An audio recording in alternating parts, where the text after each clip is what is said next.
Move. And yes? Yes. And the requisitions, So moved. And yes? yes. And then this is our annual organizational meeting where we need to appoint a president and vice president. To establish our time and date of regular commission meetings and make various board appointments and reappointments. Do you wanna read the Yep, I'll make resolution? it. I actually have resolutions. Oh, yeah, go I ahead. have a resolution to appoint David Young as president and Tom Grossman as vice president of the Board of County Commissioners. So- And second? Call for roll call, probably. Oh, roll call, please. Mr. Young, Yes. Ms. Jones, Yes? Mr. Grossman. Yes. All right. I have another resolution to establish the meeting days and times for the Warren County Board of Commissioners. So move. Second? And yes? I have a resolution to designate the official representative and alternate for the purpose of voting at the annual meeting of the County Commissioners Association of Ohio in 2024. So moved. Second. And yes? And I have a resolution to approve appointments and reappointments to the various boards and committees. So moved. Second. And yes? I can't figure out how to silence this thing, I'm sorry. And that's all I have. Very good. Well, welcome to the new year, January 2nd, 2024. First, let me say I appreciate Commissioner Jones and her leadership over the last year and taking on the responsibility of being president. Our Deputy County Administrator, Susan, said this morning, too bad all politics isn't quite as easy as this, of walking in and saying, who's going to be the new president? Okay, it's my turn, I guess, so we just kind of rotate around, which makes things nice and simple and predictable. And with that, we'll open our first agenda item for 2024. We have a public hearing to consider the text amendments to the Warren County Rural Zoning Code. Good morning. Good morning. Good morning and Happy New Year. My name is Hadi Lavabidi, a planner with RPC, and I will be presenting today the zoning code text amendments. So the work on the amendment started several months ago, and it was drafted by planning and zoning staff and reviewed by the prosecutor's office. The approval process started on August 29th, 2023 by initiation from the Rural Zoning Commission, and then it was reviewed by the Regional Planning Executive Committee on September 28th, 2023, and received a recommendation of approval to the Rural Zoning Commission, who reviewed it on October 11th, 2023, and also the proposed amendments received recommendation of approval to your board. Today we meet for a review by your board and a final decision.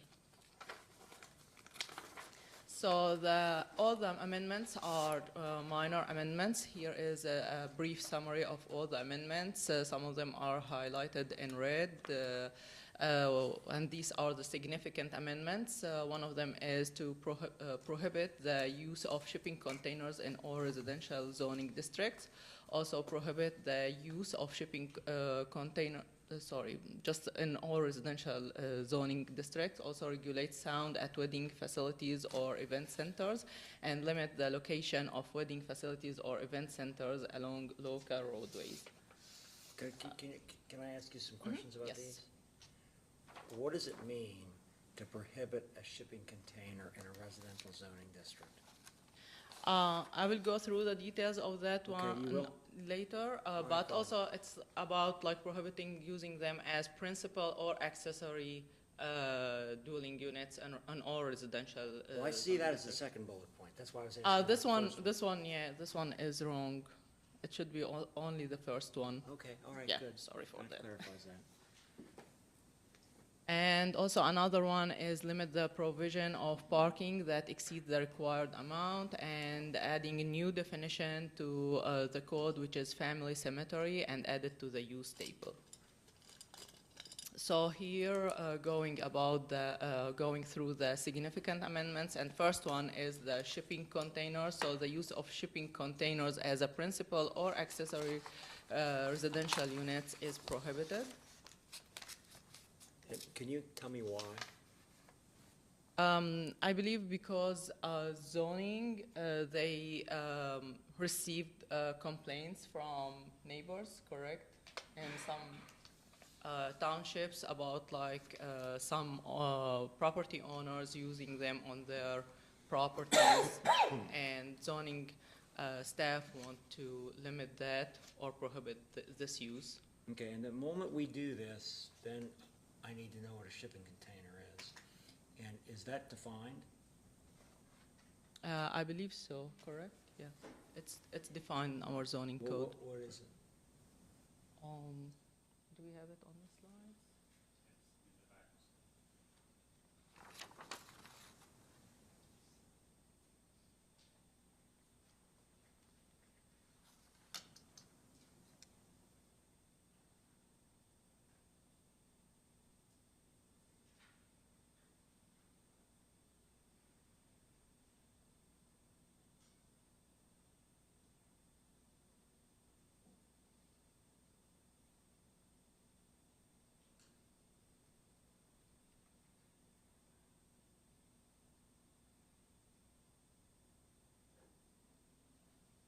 I don't think we have the definition on the slides here.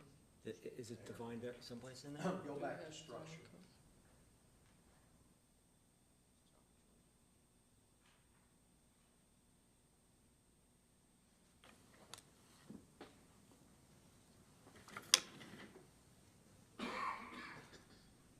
Because also we made some amendments for our definitions, so we deleted some, we added some, but I believe shipping container, it's already on the Don't we zoning need to code. define this, Bruce? I think they're attempting to define it as a structure in such a way that it doesn't allow well, I think what you're thinking is like a prefab steel. I just think that if I understand it, it is a container that is mobile, that is used for the purpose of shipping its contents. Correct. And it is not intended as a residence or a habitable residence. My guess is that somebody is using some sort of container like that, and then they're attaching to it bathrooms, plumbing, things like that. And when they're doing that, are they transforming the container? They're using the container as part of a residential unit. I can just see all sorts of definitional problems with this, Bruce, and somebody challenging this unless we carefully define it. But, okay, I don't have a problem with the prohibition, but I think if without a definition, it's gonna be difficult to enforce it. So maybe is to add like I more would clear add some sort of definition. definition to what a Okay. shipping container is. Excuse me. But also, I mean, when you say prohibit the use of shipping containers in all residential districts, that's very broad. Does that mean I'm not allowed to bring a shipping container to my house and empty it? Its contents into my dwelling and No, take it just away? the use of it as a principal or accessory unit. Yeah, that was the purpose of my first question. Right, but that's not what it says. When it says prohibit the use of shipping containers in all residential. Oh, you mean like as a That's so residential broad. unit? Okay, okay. Yeah, it's So- only using it as a residence, somebody living in it. Yes, yes. The problem I've got with it is that nobody would do that. Oh, yeah, they do. It's actually a thing out west. It's a thing now that people are doing this and. But how do they go to the bathroom unless they They touch put plumbing? plumbing and- They They can- do. Yeah. Okay, well, but then it's not a shipping container anymore. There's is it? entire HGTV programs Yeah. around How to do it. converting these Yeah, I mean, like the shipping photo, it's an containers. example for that. I even saw it in other like states, they use it as like restaurants or something like that. So Sure. now they are creative about that, but So the purpose of this amendment is like just to prohibit it as a principal or accessory unit on residential districts, but maybe as you suggested, like to clarify it more. Okay. So it couldn't be a pool room, a pool, Yes, I don't correct. know what you call your pool stuff, a pool, A rec room or oh, like something that sits outside of your pool. pool house? Pool house, thank you. But it's used as a pod where someone is temporarily storing furniture to be moved or to be shipped is permitted.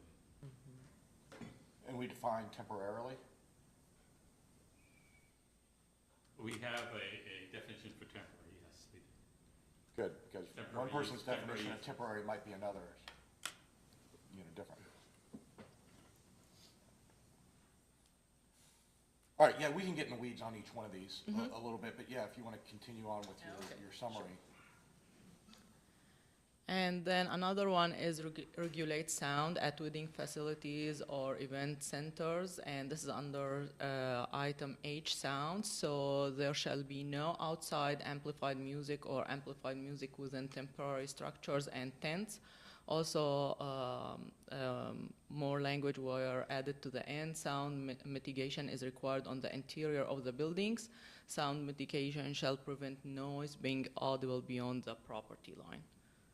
So they can't have a band in a tent at a wedding facility? Yeah, it's like to limit that. I mean, just like to keep it for the ceremony, and then if they will have more than that, some like properties are, 100 acre or something like that, so it's okay, but not to like be audible by the neighbors, because some properties are less in size and usually I believe At any zoning time of the staff day? receive complaints. With no time restriction? No, I think there is a time restriction for these facilities usually, but just like to limit it during even this time, because usually staff, zoning staff receive like complaints about these. Yeah, but you live next to a wedding facility, and it's 7 o'clock in the evening, there's a band playing, and you can hear it. So government is now saying, that's your business, you cannot, it's an authorized use, and now you essentially can't play music at the facility? In a temporary structure or tent, so if there's a facility there, Yeah, just for the facilities, so We've gone through several wedding event facilities with the BZA, and typically one standard that they add to their conditions of approval is that you cannot have amplified music in a temporary structure tent. Okay, do we, They want those amplified music to be within an enclosed or permanent structure. doesn't a township, I know this is true of cities, have regulations with regard to noise and excessive noise? Why would we make this part of our zoning code? Townships do not. So is this the Not at only all. way in which townships would regulate it if they're not home rule? Townships can regulate noise. They rarely do because of the complications of enforcing a noise regulation. We don't have any townships that I'm aware of in Warren County that have such a regulation. Pretty much every wedding event facility that has been approved so far by the BZA Under the county jurisdiction, that is. I don't know about. has had this as a condition of approval. Well, the reason why I'm concerned about this is unenforceable, the way this is, in my opinion. Sound mitigation shall prevent noise from being audible beyond the property line. And there's just no way that that's enforceable. I mean, because, I don't even know how they would measure that. Normally, these regulations on noise do it by some sort of decibel level or something like that that's measurable and objective. This is like no sound at all. And of course, as Shannon knows, because I know that I talked to her the other day and she was part of the change in this, every farm now can be an event center and can do weddings. And so if they have farm equipment and they're out there, they're not, quote, so how does that work exactly? does this apply to any farm that can do weddings and they cannot have any sound going beyond their property line? And I'm thinking No. about the Hidden Valley, right up on 48 there in Clear Creek Township. They have live music there. I mean, I just think that this is going to impact a lot of businesses, notwithstanding the fact that we understand there are complaints, and which I think the question that Commissioner Grossman asks about or Commissioner Young about the timing is an important one, but this is a concerning change for me. I understand why, because I'm no doubt, there are residents that are complaining about loud music, but I don't know loud music at 7 o'clock, not loud music at midnight. Can I say something? Yeah. I'm sorry. I just want to jump in because normally what's happening is if these are in a B2 area, there's no issues. What's happening is these are in a residential area, usually Harlan Township, Washington Township, and they come before us for a conditional use to put a wedding event center there. So this is a rural residence, and now you have a wedding event there. Sometimes these are on 10 acres. So you're really impacting those neighbors that have been there for 20, 30, 40 years. If it's in a B2, we don't have an issue. Hidden Valley, I believe, is in more of a commercial area. That's fine. There's no issues. There's no limitations. This is for those conditional uses in those rural areas that are going in.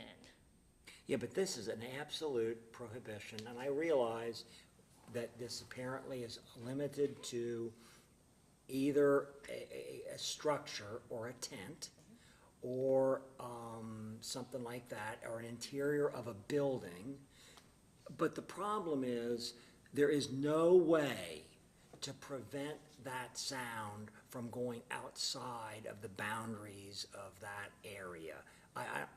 Yeah, you can soundproof a structure, I guess, or you can turn it down, and then somebody's gonna be listening, I mean, outside it, and you're gonna weaponize them to charge these people with the zoning and I don't know, how do you do this? Does somebody now say, oh, somebody's having a wedding over there, I can kinda hear some sound, I'm gonna call the police and have them enforce the zoning code?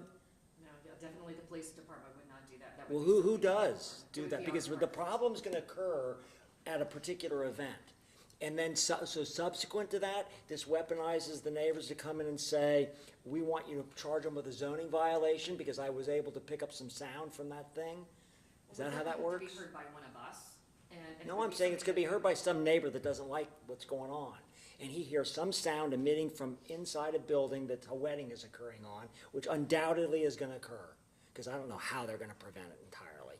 And usually, the way these city codes go is they do it by decibel.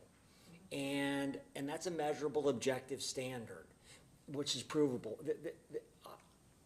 This isn't that. And townships and the Warren County Sheriff's Office has no interest in having a regulation regulating sound where it uses a mechanical device to measure decibels. They don't want to do it. We've had that tested multiple times, and the sheriff's office was adamantly opposed to it. We have more provisions in our code, Commissioner Grossman, where sound not being audible beyond the property line is a standard already in our code. Whether you want to put it in relating to wedding facilities and event centers is a policy decision for you to make. Okay, wait a second. I want to go back to something you just said there. So, Mason does it by decibel level, and I know the police enforce it with a mechanical device, and they go out and they test it. And, okay, but I can get the fact that nobody likes to do this, and nobody likes to enforce this. But so where is it in our things that we've done, that is, this commission's done, that we say no sound may emit outside the property lines? Where is that? Lots of provisions, especially related to someone that's going to do some sort of like industrial use, where the standard for evaluating whether they're in violation of the code is whether they're emitting noise that's detectable beyond the property line. So for example, if you run a lawnmower or a tractor or a chainsaw, there's no way that ain't gonna be on your property line. And And nor that's is, not- that's and not nor is the zoning department going to conduct an inspection and find that there is a zoning violation for those examples. Not gonna happen. Besides, most of your examples are agricultural uses that are exempt from our zoning anyway. Okay, so what is it, so somebody, you know, an automobile sounds or truck sounds or something like that are gonna go beyond your property lines. I mean, so we've written something into our code that's so vague that it's enforceable or not enforceable. It probably would be struck down by the courts or probably never even enforce this thing. All I'm asking here, here's my concern, Bruce, you tell me how we solve this problem. So somebody has got a place where they've got a wedding facility. I don't know how it's ever gonna prevent sound from emitting. I mean, I don't know how it's not gonna do that. All wedding facilities, event centers, unless they meet some other criteria, like what you're talking about, a farm, where it fell under, say, agribusiness or some sort of agritourism, they're by conditional use. Usually, the prime example of what occurs in this county is someone wants to do a conditional use wedding facility or event center in an area that's already developed for residential purposes. The chief complaint that the zoning department gets is when they have an event where there is noise audible beyond the property lines.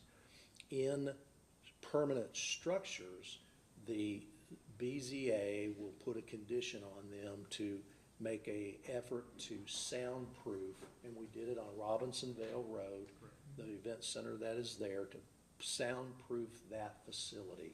It also has limitations of hours of operation of when they can do that, so there's ways of regulating that.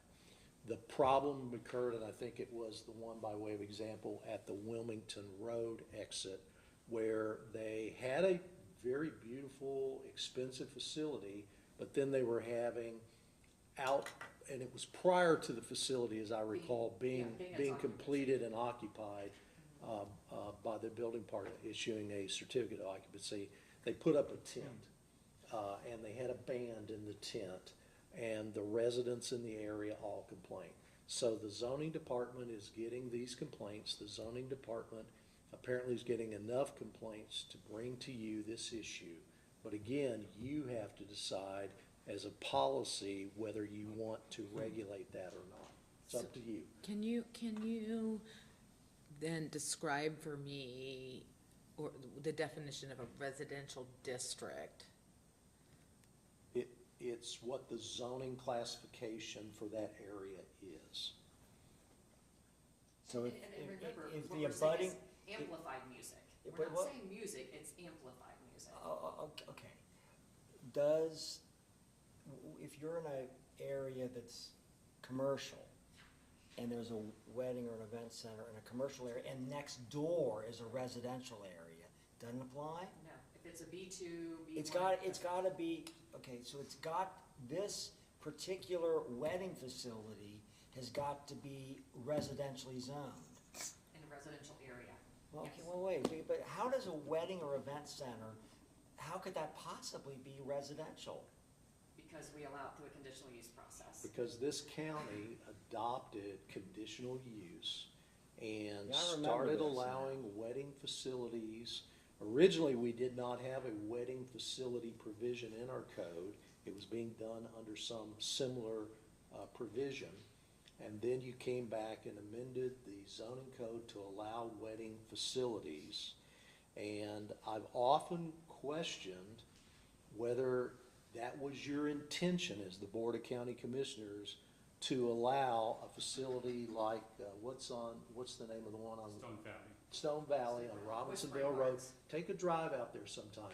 This is a multi-million-dollar facility that's how many, 11,000 square feet or something? Yeah, almost In the midst of a residential and agricultural zoned area, or residential zoned area and agricultural use area. You know, is that really the Board of County Commissioners' intent in allowing that type of facility via conditional use? And so far, you've said yes. And Okay. then, as a result of that, these problems crop up. See, I remember the one where they had this 80-acre place, you know, and they wanted to do the wedding thing, and the neighbors didn't like it, and we permitted it. I remember that. And the other thing about this, Bruce, I'm curious about, so I'm familiar with churches who have loud bands, and their churches can't be zoned out of any area, and on Sunday mornings or whenever they're playing, their music emanates way outside their facilities and into residential areas where the residences complain bitterly. That's happened in Mason, and I've been familiar with that problem. So, do we prohibit that? We've not had an issue with a church, or I've not personally, I don't know if Ray or any of the other, I've not had an issue with a church. It has only been these wedding events, and it generally is the amplified music. And it's, Certainly, and if they so, have music, a lot of times they'll have a harp playing or something, music playing for when she walks, into the building or something. That's not the issue. The issue is when they have live bands and tents, right next to somebody's home. Tell me about the conditions. Start at the problem, the conditional use of what is a real world scenario. So a conditional use, so I've got a 10-acre property that's zoned agricultural. Are you? Yeah, and all of a sudden, I've got people that come and they tour my little farm, or I've got a petting zoo or whatever it is, and now I want to have some events here. So that doesn't require a zoning change. We're saying that as a business, it's not just for your daughter or your niece or someone wants to have a wedding here. You're saying as a business, even though it's not zoned appropriately, we're allowing a conditional use of all of these event centers, no matter what the acreage is? Also, several home occupations that allow for a second building, a bus repair, a mechanic shop. I mean, we have a lot of things in the conditional use. And make sure you remember that conditional use statutorily is vested with the Board of Zoning Appeals. You don't hear it. Unless there's some unique situation which causes something like that to come before you, you're not hearing that. The only time you hear it is if you get a complaint from a constituent perhaps, but it's not something that you review and approve, nor do you have the authority to do that if you have conditional use in your code. And in 2012, we put conditional use in our code, and it wasn't that long ago that we put wedding facilities and event centers in our code per se. But again, that's still a conditional use that comes before the Board of Zoning Appeals only. is there something, for example, I had a neighbor, I live in the Heritage Club, they had a wedding in their backyard, they had a band. It was not in a tent per se, but it had a tent-like structure over the top of it in case it rained. It had music that drifted all over the place. I didn't mind, okay? I wasn't invited to the wedding, but I didn't mind. I like the people a lot, okay? They had to limit the number of people they invited, so they couldn't just open it up to everybody. And That was- certainly one-time events like that is not an issue. Okay, but if I'm these people, and I want to avoid this problem, I'm gonna take my band, and I'm gonna put it under an awning or some sort of a thing that is open, all sides. Does that apply? It needs to be inside a structure if it's. Okay, going wait, to be- but my question was, if there's a tent-like roof over the band, it doesn't apply, right? If it's in a tent, we do not. I just said, I'm defining it for you. It's got a roof on it, but no sides. I think we want it to be a permanent structure. Oh, Permanent structure, really? yes. But then the BZA has the jurisdiction to put conditions on it, which they have done so far in our wedding facilities that requires some soundproofing. So in your open air, lean-to, shelter type example, that would probably not fly with the BZA. But that's also a one-off event as opposed to a business. Yes. I'm not, this isn't a my daughter had a wedding, I'm doing that once, whether it's open air, whatever it is, who cares, versus I'm now soliciting business and holding and receiving compensation for someone holding these events on multiple occasions at my home or whatever it is, or at my Barn. my barn, and you're saying that as a conditional use under our zoning, it goes to the BZA, and they can grant it ad nauseum, saying it's in the code, we allow for this use, and now you can have this business running here, even though it's not zoned that way. Yeah, but Which is really more of the core problem as opposed to what you're doing, of you're putting a Band-Aid on a potential problem. I just don't understand then if it's a conditional use and the BZA can put conditions on them, they can put whatever conditions on it that they want, consistent with the topography and the location, why is this necessary? I think this allows the applicant to know ahead of time that this is coming. For instance, the one that we had mentioned earlier, they said they were unaware that they cannot have amplified music. So while they're building this monstrosity of a huge building, it's beautiful, it's a gorgeous building. But in the meantime, they're having all these events outside. They're 30 feet from the neighbor's front door. Not only that, but some of these roads are more like a local road, and you have 200 to 300 people traveling these roads. So we're just trying to make sure that we can keep these away from those local roads, because you have people now that literally are trapped because the traffic is coming through and they can't even get out of their driveway. Or you have EMS, fire trucks that aren't able to get through.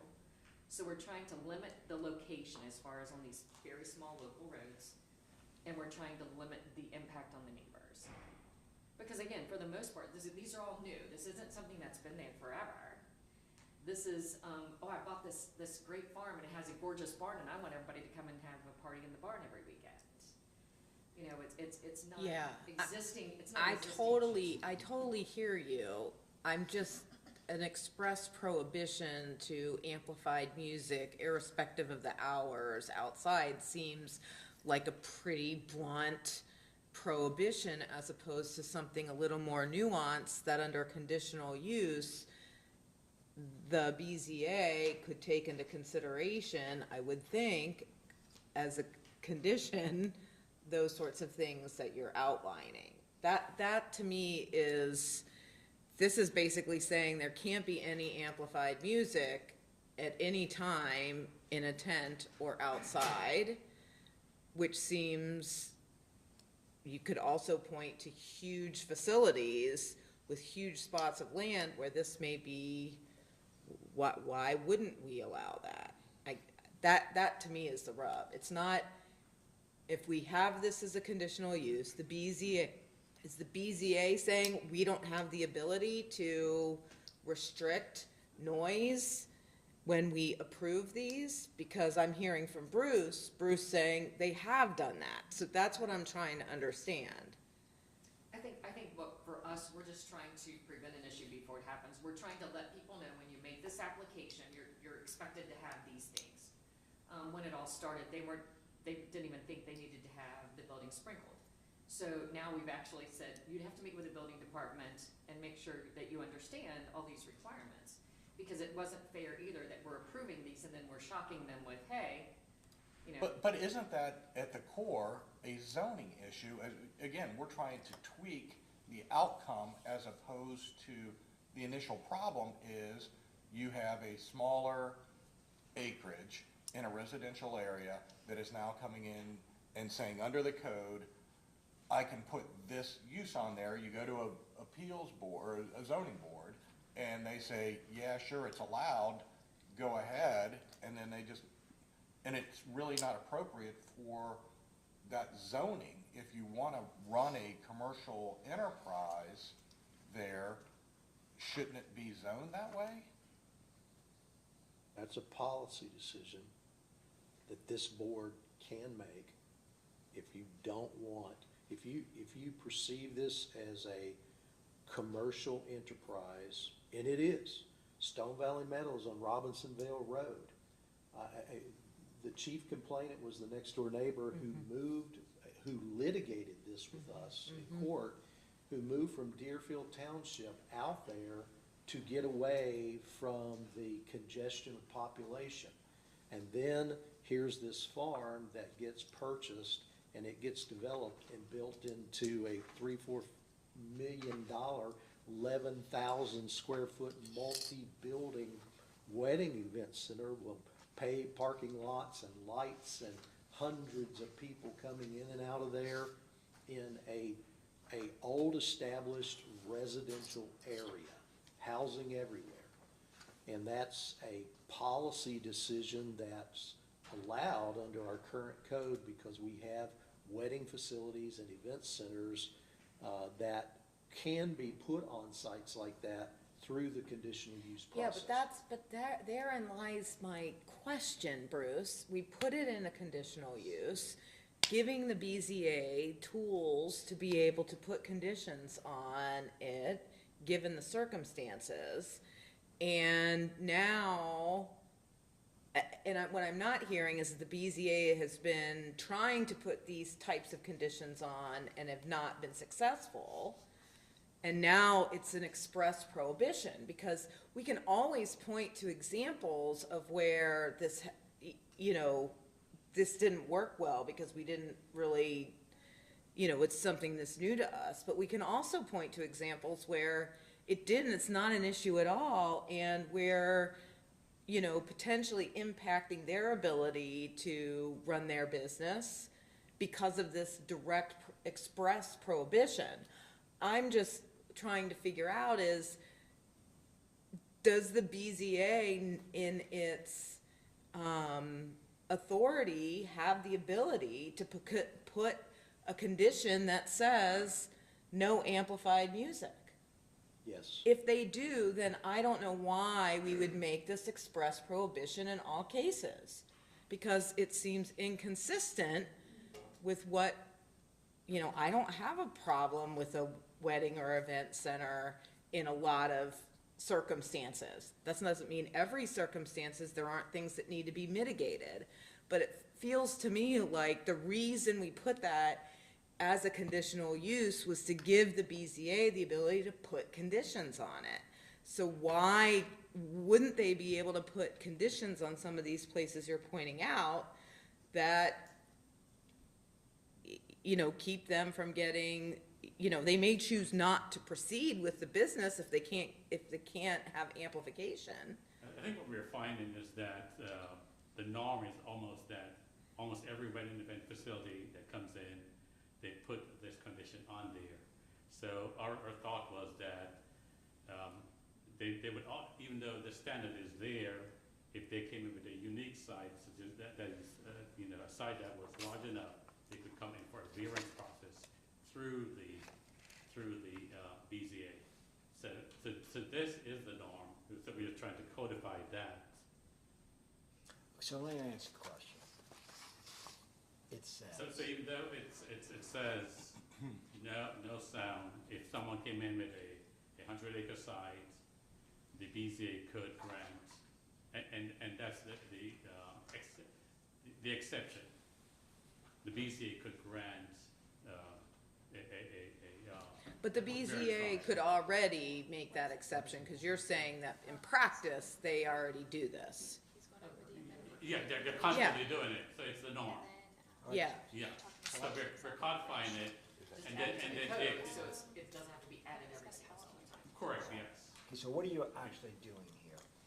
This thing says, there shall be no outside amplified music, and then it adds, or amplified music within temporary structures and tents.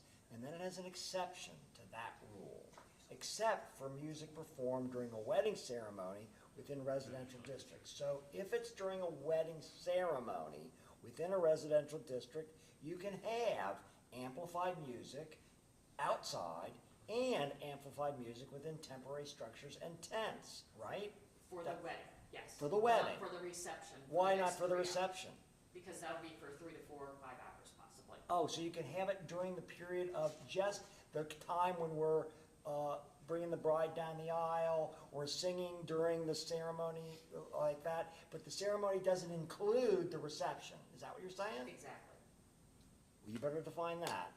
Then and then the sound mitigation required on the interior of buildings.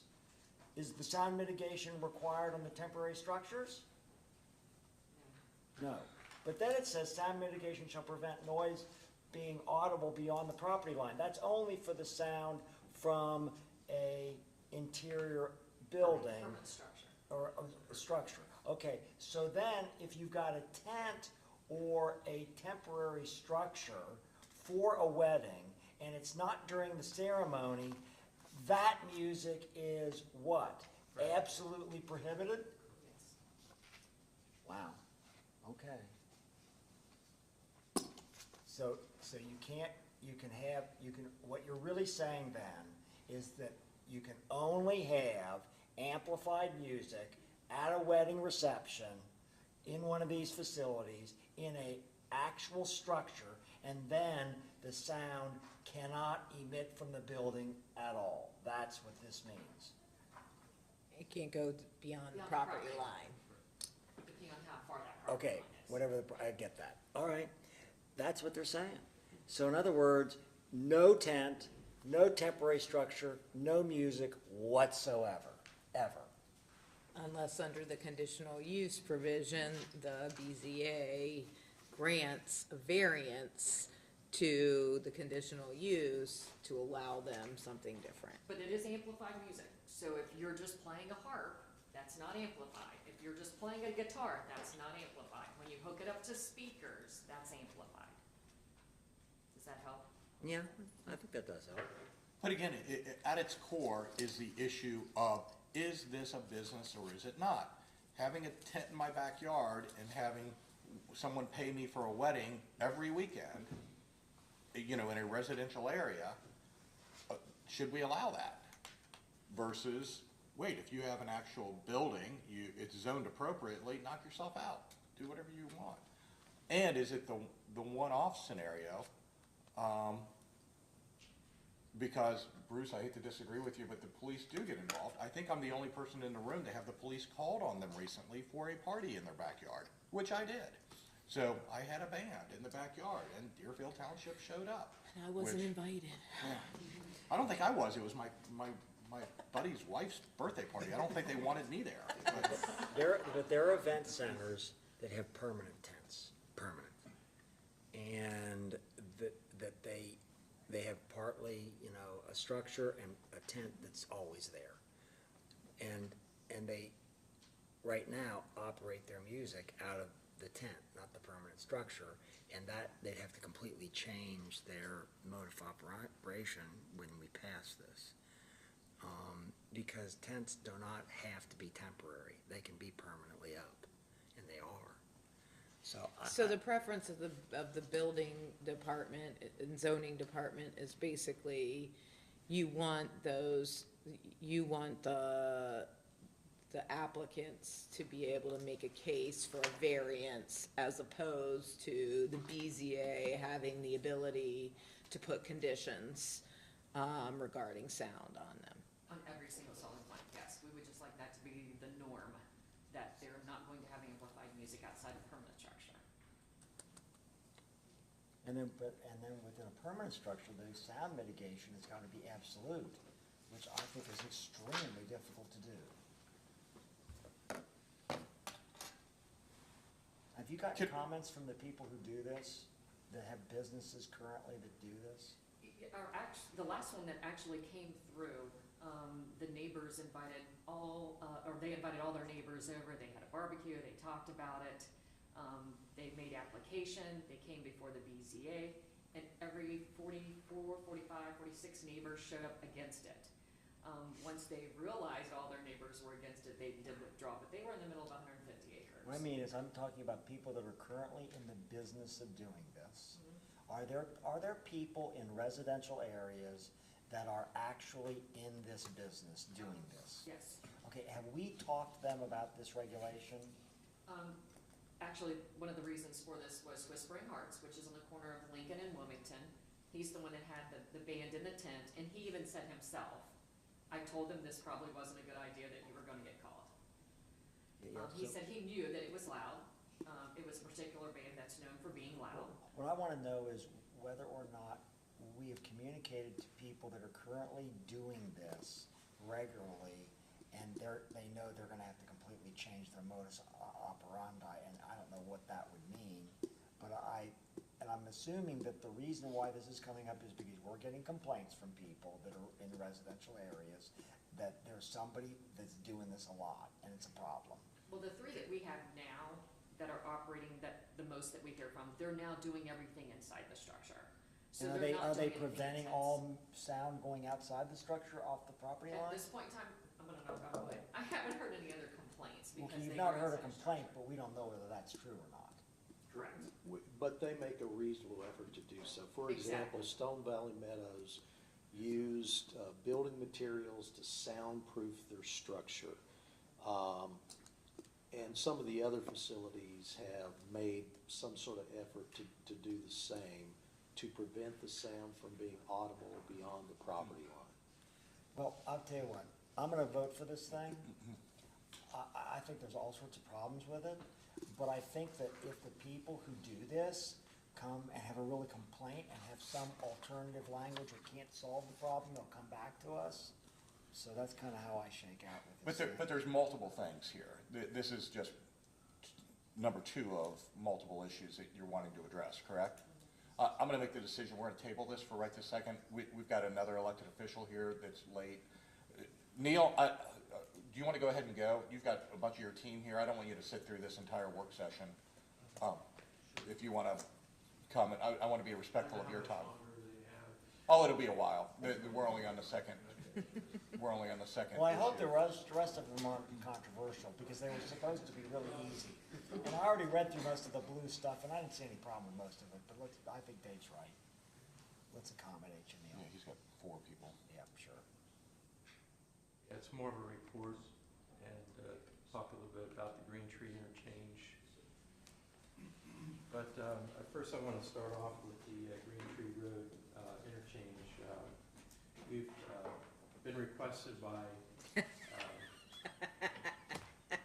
Is this after we just said there's been no, Controversy. there's no signs of this? You're saying that there's now a desire to do this? yeah, and so we've as a result of Middletown and Monroe, they went ahead and talked to OKI, and OKI said, well, did you get the county engineer involved in it? And they said no, and they said, well, come back to us later. So what we've done is we put it on the OKI 50-year plan, or 2050 plan, the long-range plan.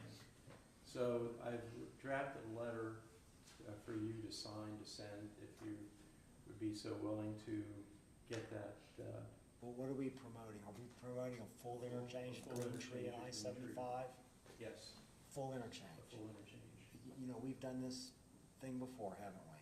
Yeah. Back with the Middletown Regional Hospital wanting to move and Yes, having a and that was, campus on that well, site. and we, actually, in the I know, 75 71. planning study, it was called the North-South Initiative, there was a vote on it, and there were, local stakeholders that were involved in deciding what would go into the interstate improvements. And this was one of the things that was decided. Commissioner Christenberry was very much opposed to having an interchange there.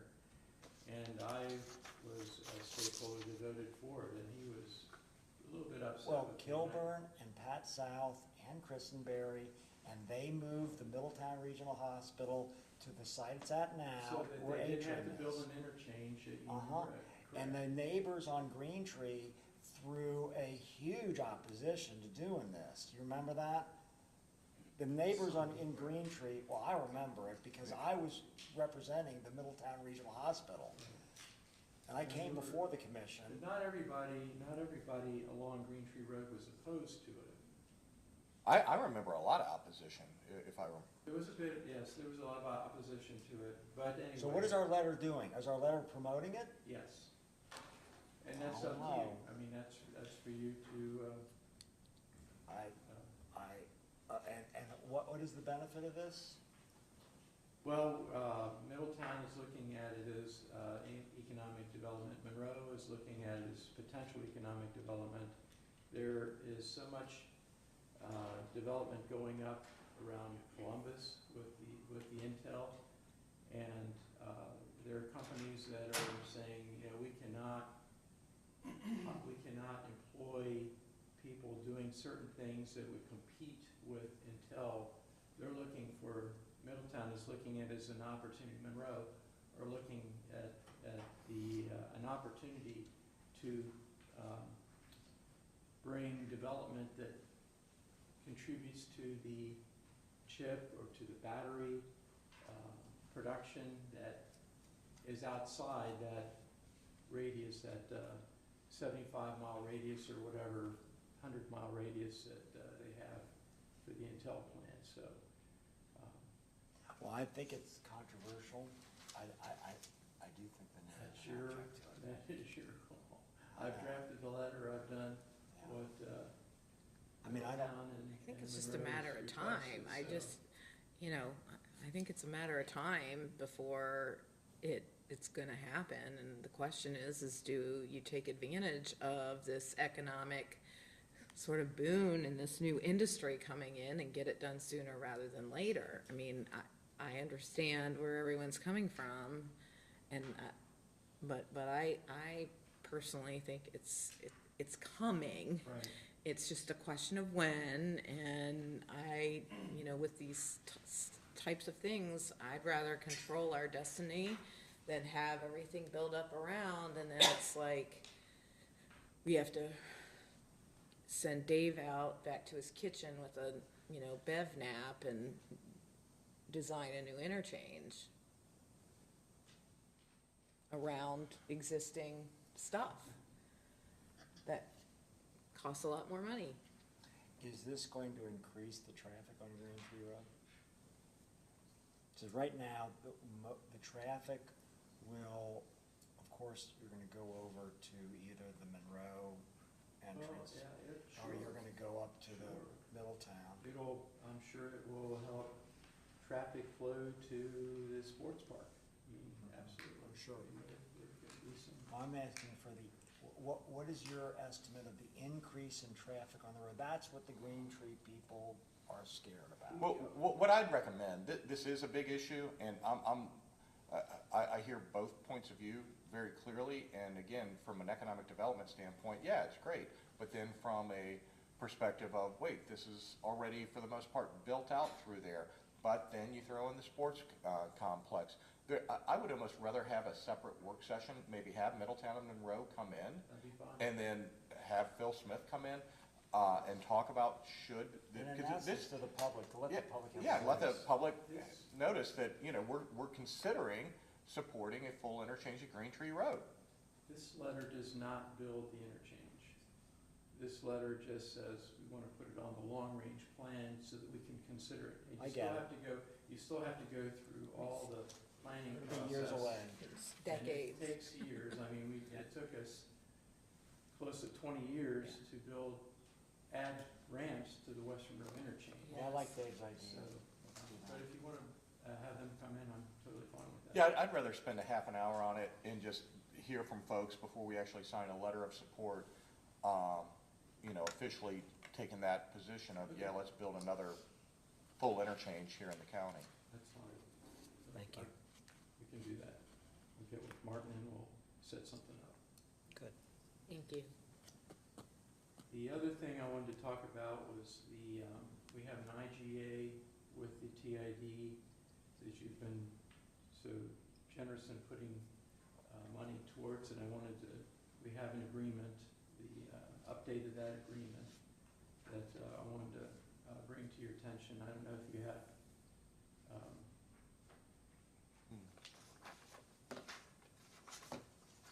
questions about that. Did I get you the, Can you give us a summary of what's it saying? Yeah, we are, what the updates are. the updates, The amendment. yeah. Right. Right.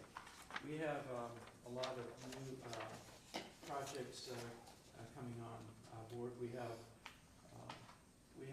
already underway with the widening of State Route 63 from Union Road to Summit 41. We're now looking at doing some engineering to widen it from not 5 lanes into Lebanon, but 3 lanes. So we would like to start engineering for that particular project. Lebanon already has money to widen it from Neil Armstrong Way 123 to the new development, the Parkside development that's on 63, just north of, on the north side, near the road. So I think there's roughly hundreds of homes, I can't remember exactly. It's a mixed-use development that's going in there. So that development will widen 63 along their frontage that's in the city of Lebanon. And then we're looking for engineering money to take it from 741 to the west boundary of Parkside. So that's one of the projects that we've got. And we would also work with Lebanon on doing the engineering for their project in from Neil Armstrong Way to the east side of Parkside development. So this is just adding additional road improvements in various areas Right. to the TID program, is that right? Correct. And that's all this is. Exactly. I don't have any problem with And that. then we have Social Grove Foster at Western Row, we're looking at adding a roundabout at that location. We weren't ready to do anything with the King Avenue Bridge being closed, but now that we opened that up last week, we're now ready to look at some of the surrounding. How's the flow been with the new bridge open? I don't know, I haven't. Just on Thursday. How is the traffic on Western Road been since we've been? I've been out of town, I don't know. Matt, you haven't seen any change yet, and it may be a while before you do. But that just opened up on Thursday, so. So those are the three new projects that we're adding to the list. And the other projects have been out there for a while. A lot of them are completed, so we're, Okay. like to. Do we need to pass a resolution to that effect? I do have a resolution to approve and enter into amendment number 8 to the intergovernmental agreement between this board and the Warren County Transportation Improvement District designating additional projects and a change in funding amounts for projects. So moved. And then I wanted to, Hold on one second, Neil. We got a second. So I'm going to second it, but I just want to make a comment before we vote, is that it's the same comment I make every time you come back, is the need to pay attention to the northern part of the county. There's, I do have that on here, that's, I saw the list. north of what we call the Northern Warren County Transportation, it's on the, Northern Warren County Transportation State, so we are looking at doing that, and I'll be working on scoping such a study this week. Great, thank you. So the first step of doing something major is doing the study of what is the most pressing problem, as opposed to, with the southern part of the county, you had the study done, and you're just checking off the list, perhaps at a detriment to the northern part of the county, because we think there's problems, and then I guess if it's like red alert, you guys get involved, but there's not exactly a study that shows Correct. what those current and future problems are? And that was, the Southwest study was an important piece in getting federal funding for a lot of our projects. That was our major investment study that we used to go after, the funding at the Fields Road Interchange and Western Row Interchange. Yeah, but I think the board is unanimous in supporting Commissioner Jones and saying, hey, we gotta make sure that things are spread around. This is a result of. Okay. And then, Well, I think you want to take a vote on it Yeah, first. we gotta Yeah, have a so I got second. a motion And a second. and a yes. And then we are actually closing up the PG TIP. That was really instrumental funding tool to get the improvements on, around Field Earl, Montgomery, West Monroe. And the only project that we have not done yet is the Wilkins Bardis roundabout. And we're including that with the Fieldsville Road project. But Fieldsville Road is not being funded with the TIF. That's strictly between road, our Road and Bridge Fund, along with Hamilton County's fund, and we got funding from OKI that we got partly due to the Southwest study. So, Well, I'm glad, and even with my comments on the northern part of the county, obviously, from a sales tax revenue standpoint, the Fields Erdel, Mason Montgomery Road corridor is the key economic contributor to, our sales tax. So we don't want that to, the way it was at one point, being such a pain, people wouldn't go there. We want to encourage people to go there and shop and spend their money. That's incredibly beneficial to everyone in the county, because that is such an important economic corridor. and that P&G TIF, that generated $38 million, and with $3 million that we got from the city of Mason and $3 million that we got from Deerfield, we've been able to build over $100 million worth of projects. So that's Well, good for you and your staff. I mean, but Neil, yeah, you obviously have led those efforts the last couple of decades of getting that done. So thank you for doing that. So now that that TIF is ending, those funds are being distributed kind of on a as normal basis? Yes, right.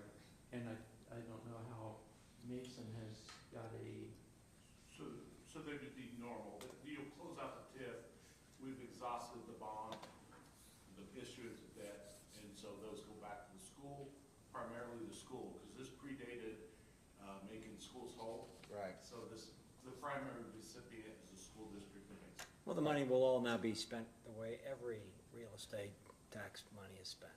Yeah, correct. Okay, that's all that's happening, and there was nothing for us to do, you're just reporting this to us, is that right? Okay, thank you. All right. Neil, I just have one other question for you.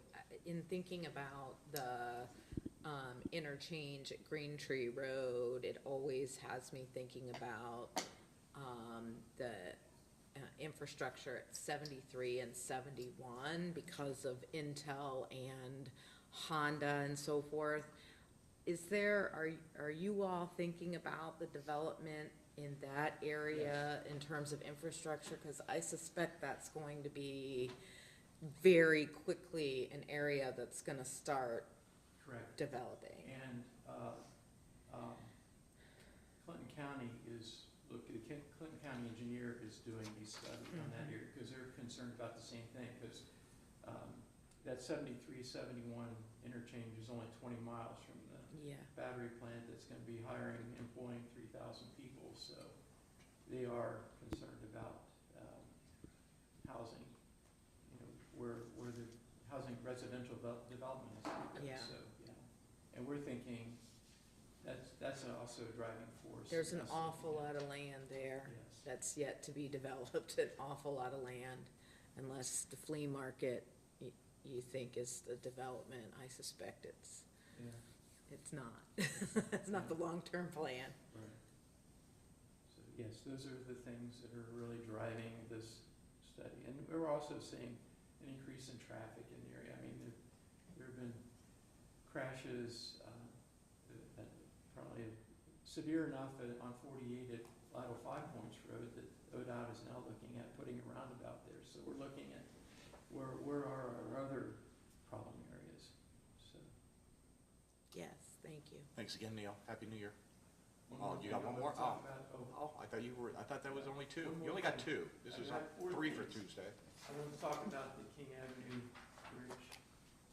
We opened that up last week, and I wanted to kind of give you a report on how that went. We have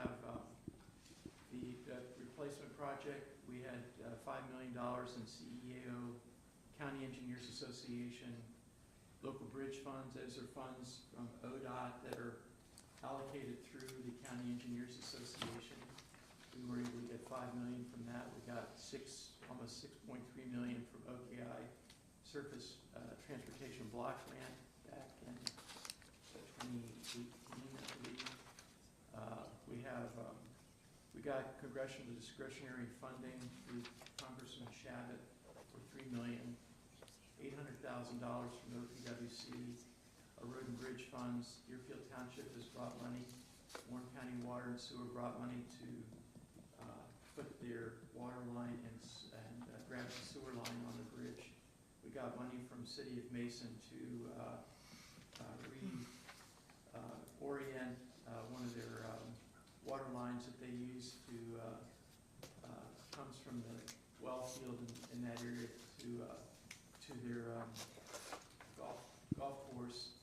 And then money from City of South Lebanon, because we've got a roundabout in front of, which is now in the City of South Lebanon that serves the Peters Cartridge Plant development. And this is just a picture of the bridge from the Deerfield Township side. We took out the hairpin curve. We have a roundabout in front of the cartridge plant. That's looking from the cartridge plant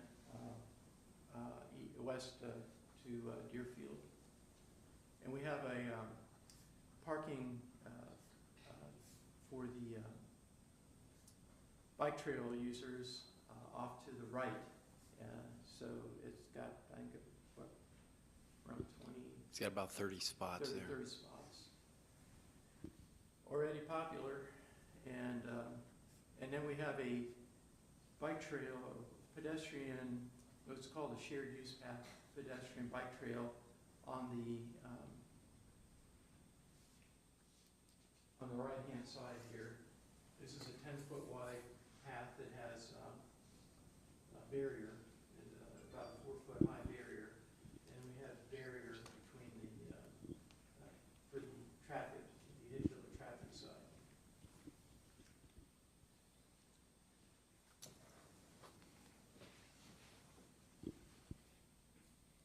Another bridge, and then you can see the on the lower part, the bike trail goes underneath the roadway. We've got it, and that's the bike path portion.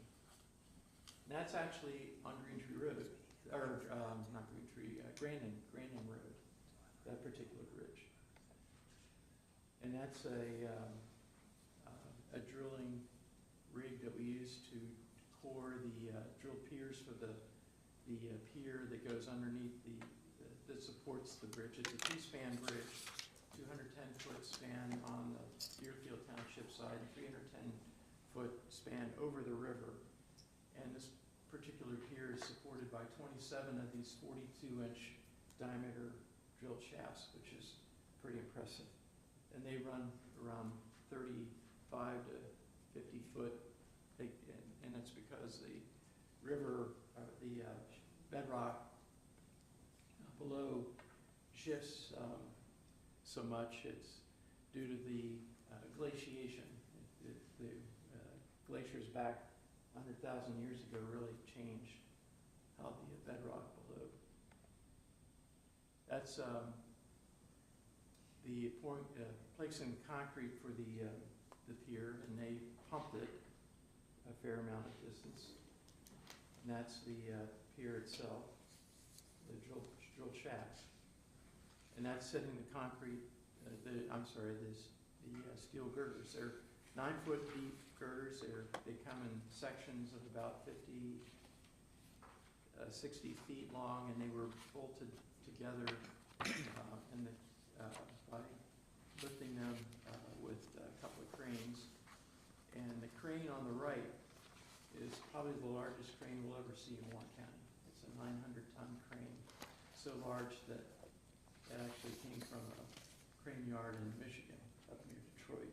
We don't have any cranes that large in Ohio. So that was a pretty exciting day to have set those girders. And there are workers on there, getting ready to bolt the sections together. The water line, we replaced, Chris Roush and the water department replaced we had a water line on the old concrete bridge that was fairly small, so he upsized it to handle future growth. And we also have a sewer line. We went from Chris also went from a force main to a gravity line that now takes sewage from the Deerfield Township side by gravity to a line along the river. And this is the steel, reinforcing steel for the concrete deck.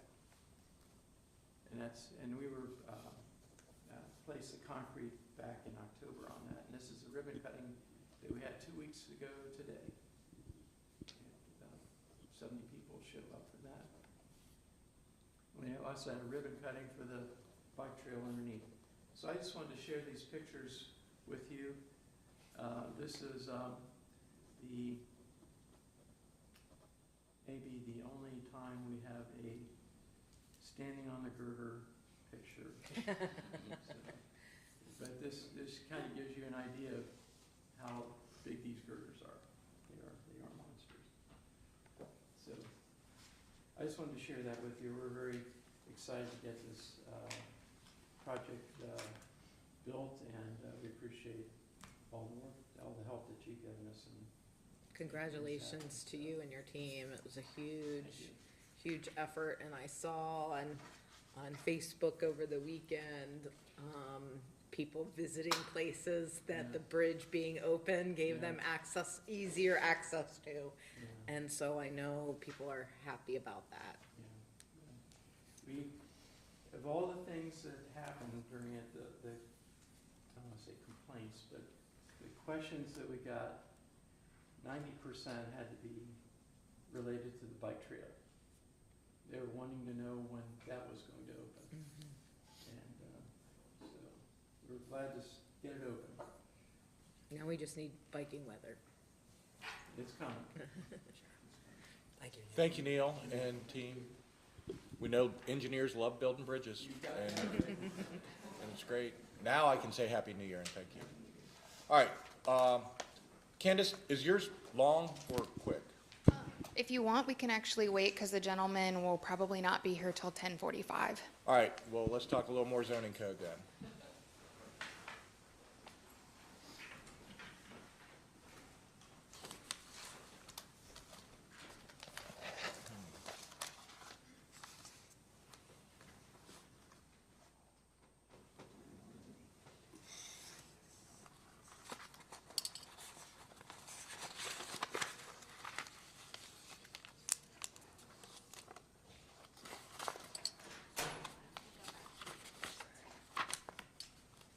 Now that we've stewed on it for a minute, Bruce, you're always our expert in the, how should we be thinking about this? I keep going to the, I think there's good points about, wait, this is conditional use, which is very discretionary by the board that handles this. Should they not be putting some of these requirements as a practice on them?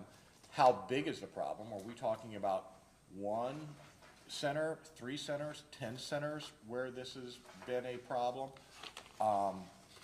And then how do we address it in the future of, again, we like, especially for our folks that are agricultural based, to be able to expand their business and do more activities there, but we don't want to have an actual business operating on land that's not appropriately zoned for business.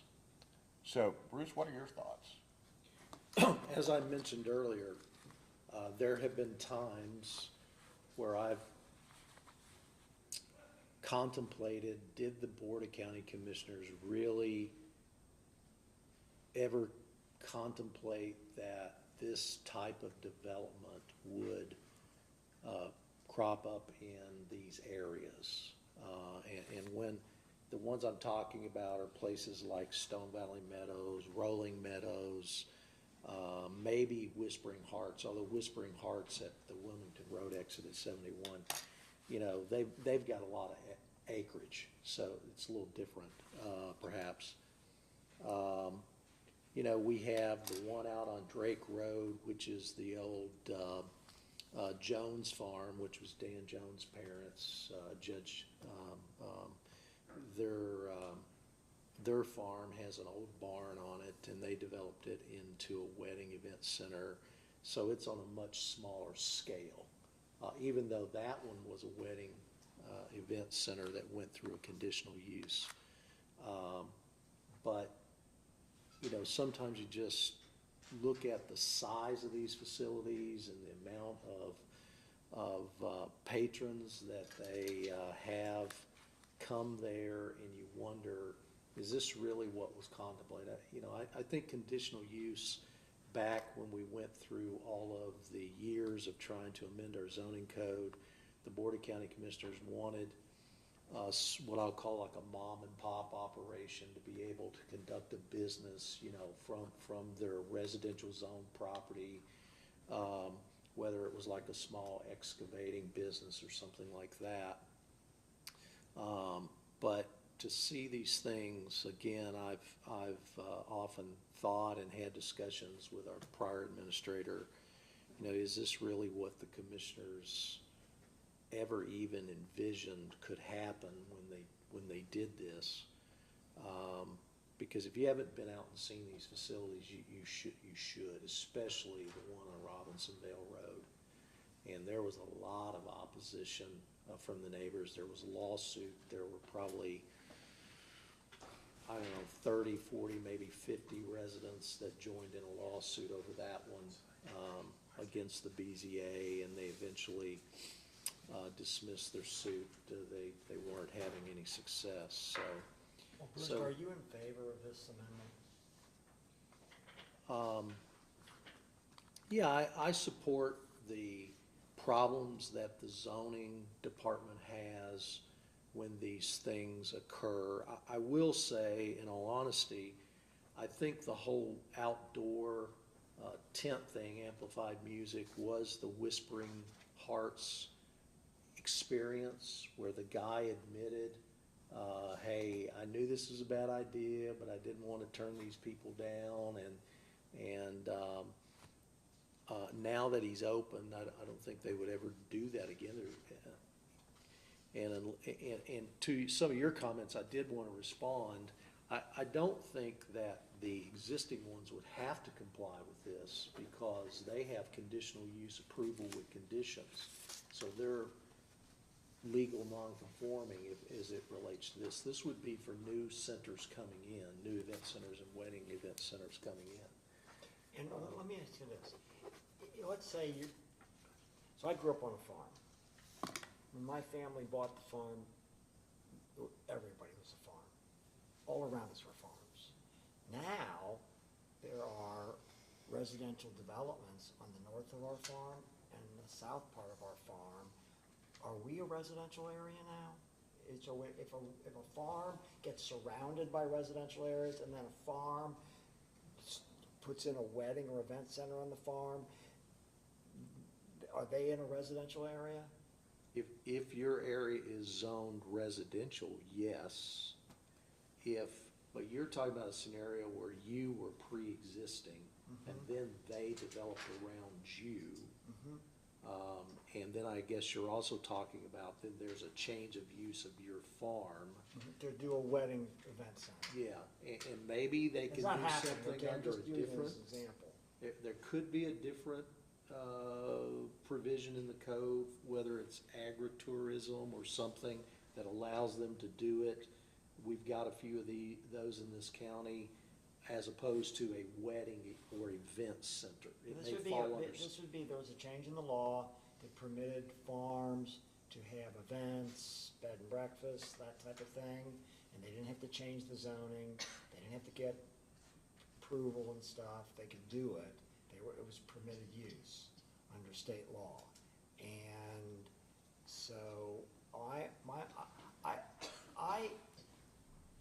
understand the enforcement structure of this. So somebody puts up, somebody's, you know, got the right to do this, goes through the process, has a wedding event center. Then he decides, this particular wedding, I'm gonna put up a tent and I'm gonna let them play music. And somebody complains because that violates what we're about to do. What happens? There would be a complaint that would come into the zoning department.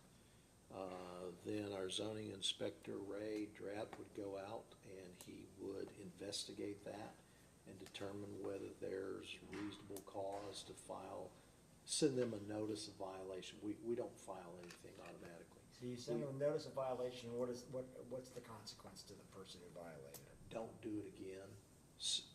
Stop, cease and desist and actually from doing this. Is there a fine? Is there any punishment, like they revoke their permits or something? Not unless it reaches the point where they failure to bring their property in compliance with the code, and it's usually, it goes through a long process before it gets referred to the prosecutor's office, and at the prosecutor's office, it then would send them a letter, or we just file against them.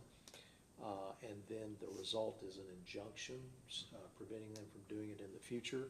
There's not a fine unless there is a court order and they breach that court order and there's a contempt finding.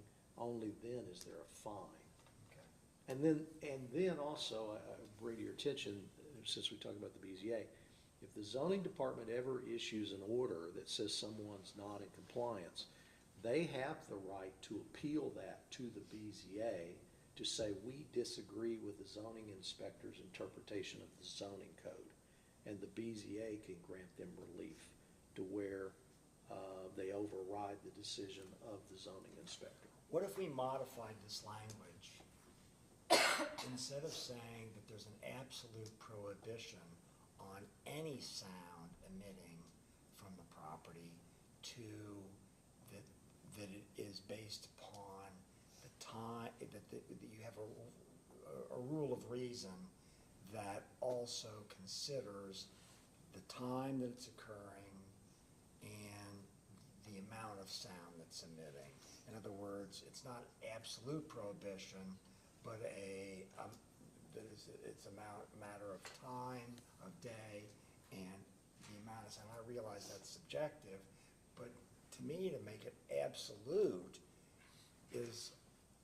seems really, and I'm assuming that the sound mitigation that says nothing, does that apply to the temporary structure?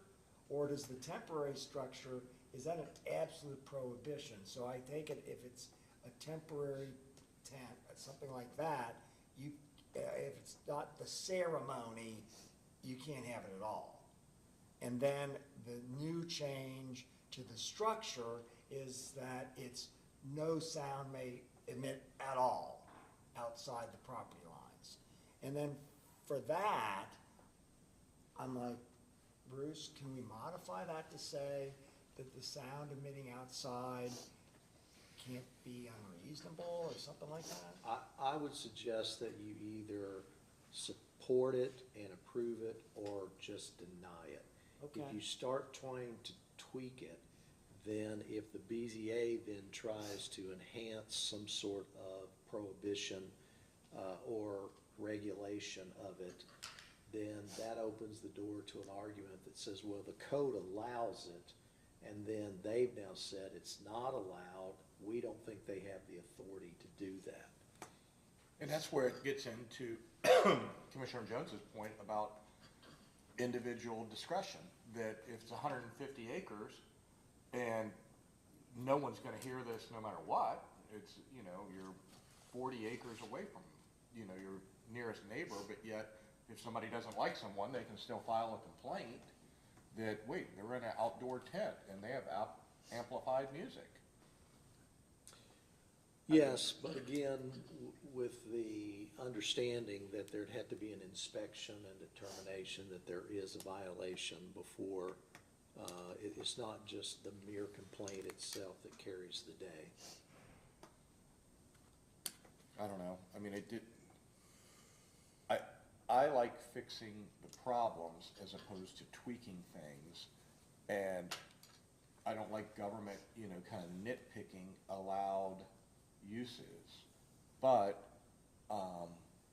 I get that these tents are used, and a lot of times they're kind of permanent tents attached to structures that they go up and they stay there for a while, is my understanding. You can have HVAC inside of tents, in today's world. I guess I would just say to Bruce's question on whether or not this was ever the intention of the commission, I can certainly say from my standpoint, it was my intention, because the other issue we have in the county is a lot of residential growth.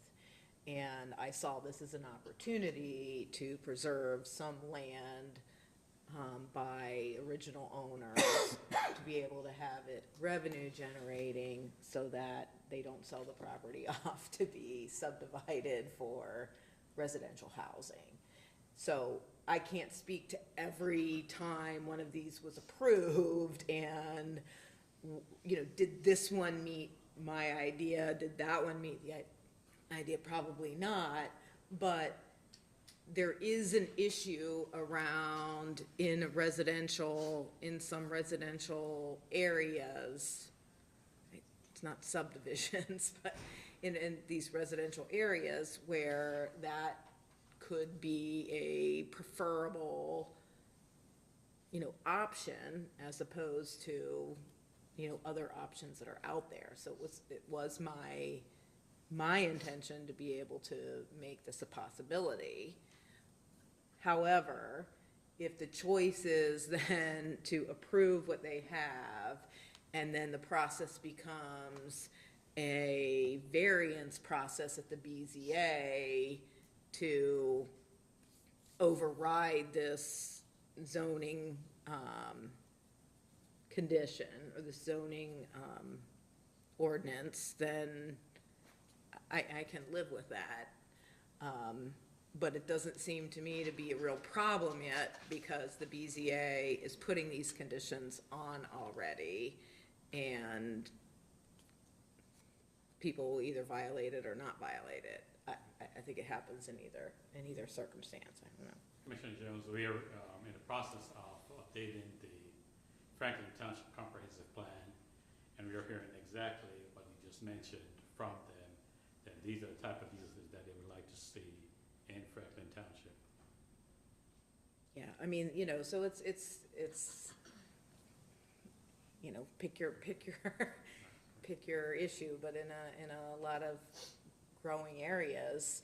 And Tom, to your example, where the farm existed previously and residential development has been, you know, encroaching on the farm, for the farm to be able to stay, some acreage to be able to stay farm, or a large acre to be able to have the ability to generate revenue, is not a bad thing. You know, If the alternative is to sell it and subdivide it, and it becomes more residential housing. Yeah, well, and my family farm, residential communities surrounded us, and then, because we had a lot of horses, some neighbor who didn't like our building a new building with an arena argued that we were a nuisance because horses attract flies. And then I learned about entomologists and all of that. I learned a lot more about fly procreation than I ever could have imagined. But, you know, horses do bring in flies. But they came to us. And I don't know, I'm inclined to go along with this because you guys are all proposing it, but I also find it very difficult to enforce based upon its language. So that's kind of where I'm coming at. And I guess if it sets up a structure, I'm worried about the places there are places they have permanent tents for weddings. They got permanent, they remain up year round. And that's where they do their music. I Well, don't know if that's in Warren County, I know it's in Hamilton County, because because I know one place in College Hill that does that. But, you know, I don't know. So it won't impact anything that already exists, it will impact future development, and by design, it's to discourage, to have an absolute prohibition in the zoning code, discourages people from going through the BZA process altogether, which is what the stated intent is. Yeah, and that's why I was gonna vote for it ultimately. Okay, well, that's number 2. The others don't seem to be quite so. So, yeah. Hey, can I ask a question? Why some of the things are in blue and some in red? Were you distinguishing between blue and red? So, yeah, and red is what we will delete from the. Oh, okay. Yeah, and blue, it's either like to replace the red or some of them. All are right, just to that use some explains new it. language. You got it. Thank you. So another item, and it's also under wedding facilities or event center, is limiting the location of wedding facilities or event centers along local roadways, and it's item 4. So facilities with an occupancy greater than 100 guests are limited to access from an arterial or collector road, but may also take access from a local road that is not more than 500 feet from an arterial or collector road, subject to the engineer's office or ODOT approval. Okay, I don't understand that at all. What's the point of this? They don't want access to be on a Let residential Michelle give street. you an example at Whispering Hearts, what Okay. happened there. That's the best way to explain such things.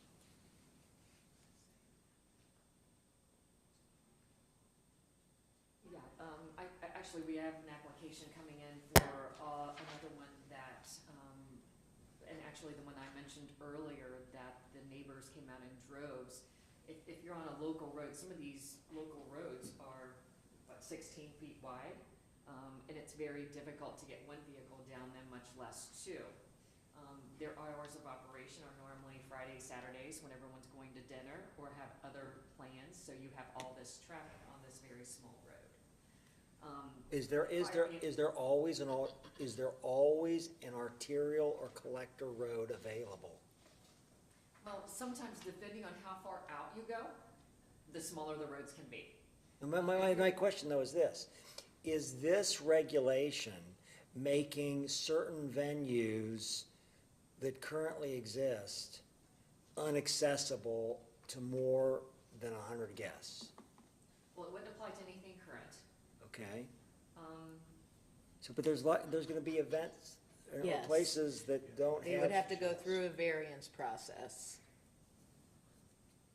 All right, and so the reason for this is that there are some places now that the only access to them is through a local road that is not large enough to accommodate, big traffic as well. And the issue has been brought to us by fire and EMS departments. So what you're telling is future people, by the way, if you're gonna plan on something with more than 100 guests, you better be next to an arterial or a collector road. Exactly. That's what you're saying. That is a road that has a yellow line down the center for the Okay, most part. okay, all right, I get it. Some of our roads out in the No, township I don't understand have it now, that. I get it, thank you.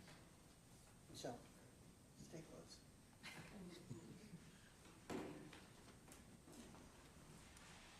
And then another one is limit parking that exceeds the required amount, and here we are replacing administrative variances with deviations as it was recommended by the prosecutor's office. So the zoning inspector may allow non-residential parking at a rate of up to 5% above or up to 20% below the required amount as specified in the zoning code. Oh, wait. This applies to who?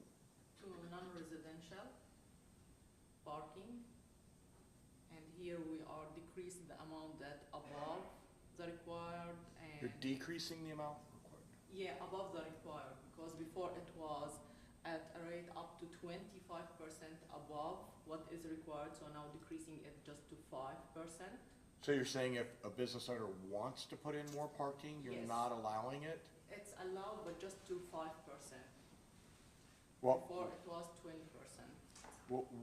why are we getting into a business owner's decision-making on how much parking he wants to put in? I think the intent was, our intent is because a lot of times they'll come in and they don't want to put in the maximum. Our maximums for some have been very high. So this would allow them to do less than what is required. More and more blacktop and parkings cost that person more money. So our intent is to allow them to be able to do less, not require them to do more or for them to do more. Limit the provision of parking that exceeds the required amount.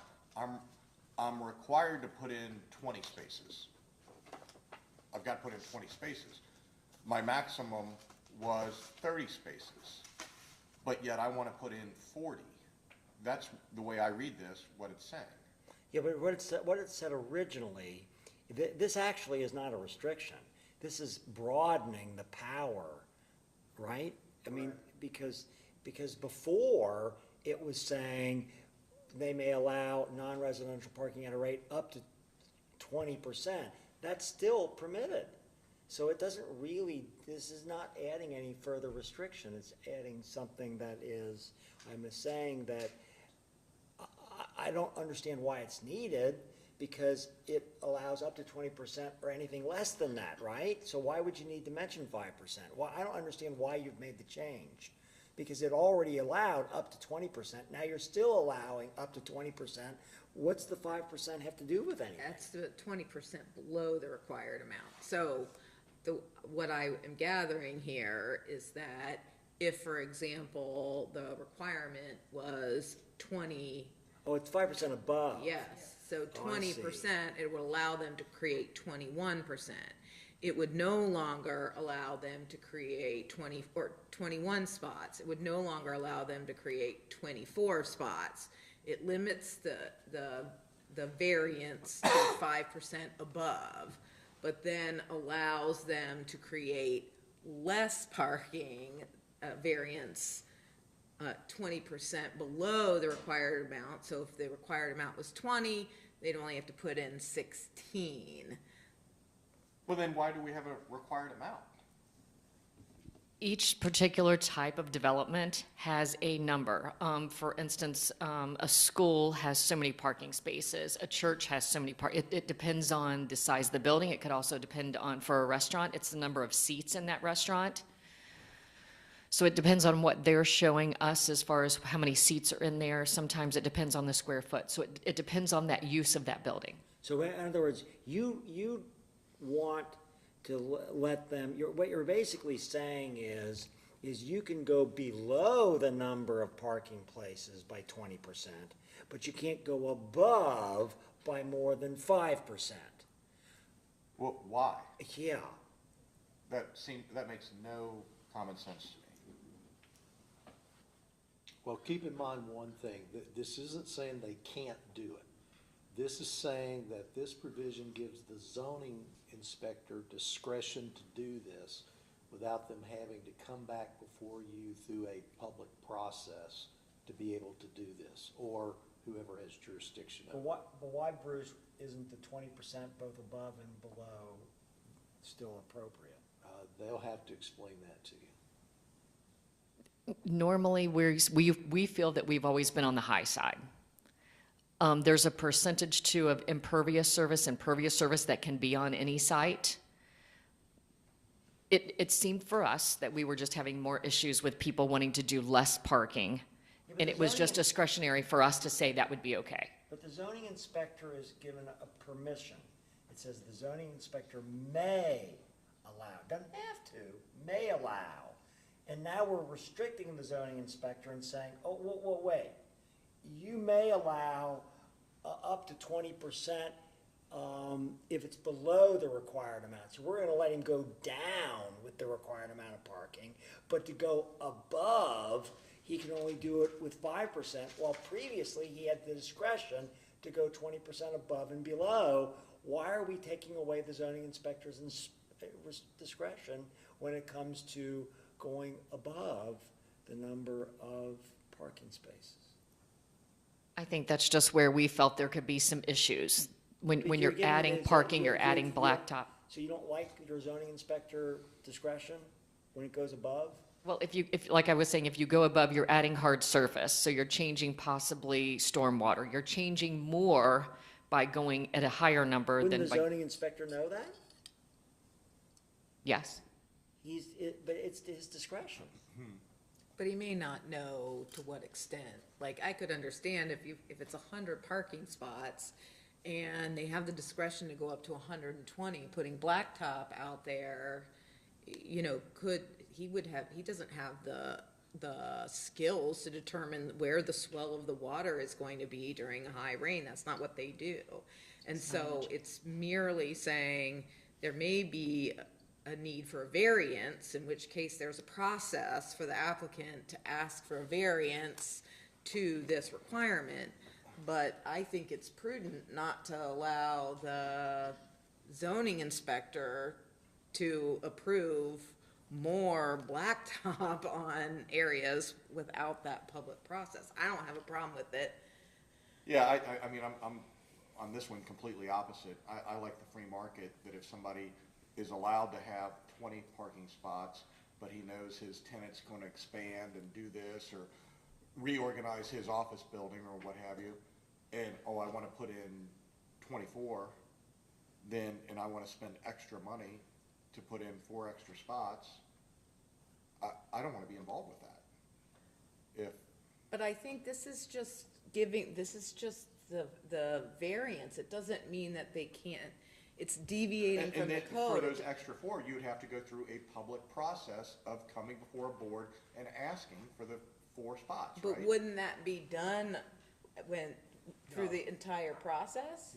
No, this is giving the zoning inspector the discretion to do this.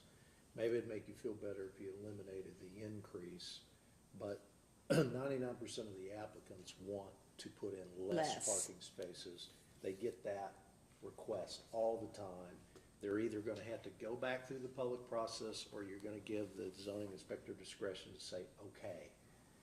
Which was my original question about, where's it come from? If we're on the high side all the time, then why don't we change to more the market standard of spots per seats in a restaurant, or total square footage of an office building, or whatever, our normal standards are. Why don't we just fix the standard?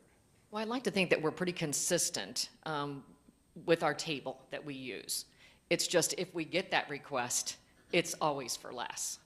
But why do you, but I hear what Commissioner Jones is saying, but why, have you been experiencing problems with your zoning inspectors who are giving too much parking to places, and you'd rather have them deny it and let them go through a variance process? Is that what you want? I think the issue is of course, none of us are engineers, and we don't know how making a considerable change will affect the rest of that site. And if it's something if it's a 2-acre site with a restaurant, that's one thing. But when you're getting into something such as Core 5, when you have hundreds of acres and these buildings are million plus square feet, that's a considerable impact. I'm trying to take that liability off of us. So that's the point of this. The point of it is, you would rather not have discretion when it's increasing the parking area by more than 5% over the prescribed amounts, and you'd like them to go through a variance process. That's what you're saying. And reducing the parking area, even though that may, be an issue, but it's really only an issue for the guy who wants it. It's not an issue for anybody else, and therefore you don't have a problem with that. Right. That's More your grass point? is more grass. Okay, but that's your point though, right? Yes, sir. Okay, I don't have a problem with it then. Yeah, I still don't like the concept of a business owner having to come back. I'm allowed to put in 20, or I'm required to put in 20 spaces. Well, I think my business needs 25 or 30. And now I've got to go, pay representative, fees, whatever, to come and try to add parking to that facility. I don't like that. Yeah, and I agree with David entirely, except you already have the ability to do this little rule, because you can tell all your inspectors, use your discretion to deny, right? So you already got the ability to say, no, if it's over 5% people, our rules internally are deny, make them go through the variance. You can do that without making this change. I don't care. See what I'm saying, Dave? Yeah, I don't like it. I mean, again, Yeah, I mean, that's the issue with zoning. I mean, we could make that same thing about. oh, I know, I don't like, Any and other honestly, zoning. part of this is, I was thinking about the process, that you guys have spent a lot of time and effort coming up with this. And maybe I missed a meeting. Was there an initial meeting, however long ago, saying, commissioners, we have a problem with noise at wedding venues, we're considering doing blank? Or we have a problem with parking lots and we're trying to do this, as opposed and saying, this is what we're thinking. Or now is it, we've spent how many hours of staff time coming up, researching, promulgating these very specific rules, and now it's kind of laid in our lap, take it or leave it, and in some ways it was like, we shouldn't have done this to begin with. I mean, and again, that's been part of my problem with RPC and zoning for a long time, of, it seems like we're being presented with things at the end after all of this work has already been done and honestly costing taxpayers a lot of money of doing some of these things by the amount of work that was involved, as opposed to, is this a big deal to us or not a big deal to us? I think we just felt like the things that we were hearing, we wanted to make sure that we got those through the other, for instance, it goes to RPC, it goes to Rural Zoning Commission. So we wanted to make sure that we had an agreement or a clear pattern or clear verbiage before we come to you. But certainly if we need to do a work session prior to making these suggestions, we can certainly do that next time. Yeah, I mean, on the parking lot issue, I hear what you're saying on core 5. I think that is the extreme. Perhaps you put a revision or a provision that, you know, it's applicable if it's above 100 spaces. You know, something significant, as opposed to he or she that owns an office building that wants to put in some parking, and now they have to go through an entire public process, even though I'm allowed to put in 20, and I really need those extra 4 spaces. Well, you call a zoning inspector, oh yeah, no problem, no big deal. That can't happen anymore under this rule. Right? Correct. I think if we're trying to prevent the actual disruption and start getting into more blacktop and permeable surface areas and all that, has nothing to do with 90% of the parking lots in this county, which are probably 20-ish parking spots. You know, but I get your point on the mega developments of, oh, do we want an extra 5 acres of parking there? No. We don't. At least not at this time, without, you know, the workforce there or whatever it is. So I would maybe revise it to, you know, what are you actually trying to have some extra control on, and then let's define that. And that's, you know, these big mega parking lots.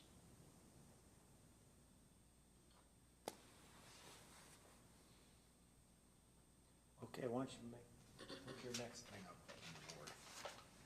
We're moving like a herd of turtles here. So next, Well, honestly, I kind of like, because, and again, it's my own fault. I own this one. When we did this a long time ago, Bruce, I had no idea the impact of some of those things with the multifamily, high intensity, oh, you know, it's a PUD overlay, whatever, along the 75 corridor, and now we're stuck with so many of these, from my standpoint, unintended consequences of, yeah, I voted for the code change, and I hate a lot of it. You know, that we have these high density areas and oftentimes rural components, but now all of a sudden we're building apartments just because it happens to be in this overlay district, and I hate that. And I was part of the problem. So I'm very cognizant of when you all are coming before with zoning changes and I'm approving this, I want to make sure I understand what I'm doing. And I don't want to be party of having a person that owns an office building or what have you that wants to put in a few extra spaces has to go through this big process. I don't like that. Yeah, I tend to agree with Dave on that too. But right now, the zoning inspector has discretion to grant up to 20% deviation to prevent that from happening. Otherwise, if that provision wasn't in there, they would have to go through process. Correct, and I like that, you know, common sense of our zoning folks have been around, they know the philosophy, hopefully, of their department head, and hopefully the department head has the philosophy of the person they work for, which is the Board of Commissioners. And it's a trickle-down effect of this is the way we treat these things. Yes, we are pro-business. We want to be business-friendly.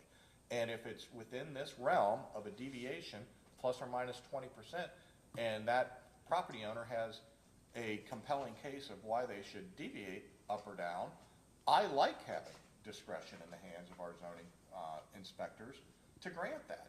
I don't know why we would limit that then on the upside, assuming it's not a mega, and I get that, assuming it's not a ginormous development.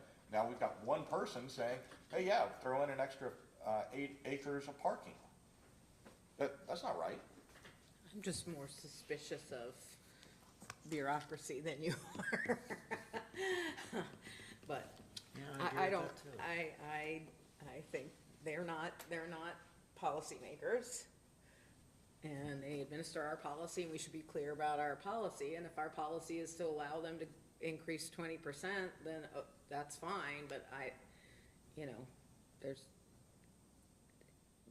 nobody's asking for more. They're asking for less. So as a practical matter, you can keep that upper level. It doesn't make a difference. I totally disagree. I asked for more on the apartment or on the office building I owned and had to go through a process, and it was a pain in the butt. So it does happen. It happened to me. Is there a specific problem that occurred that has led you to want to do this?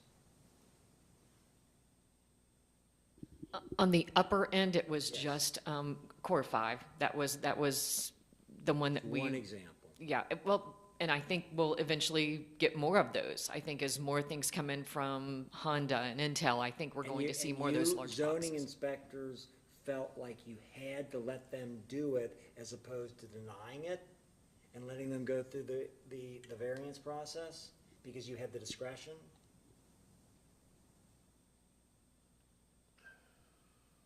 See my question? Your point's well taken. Okay.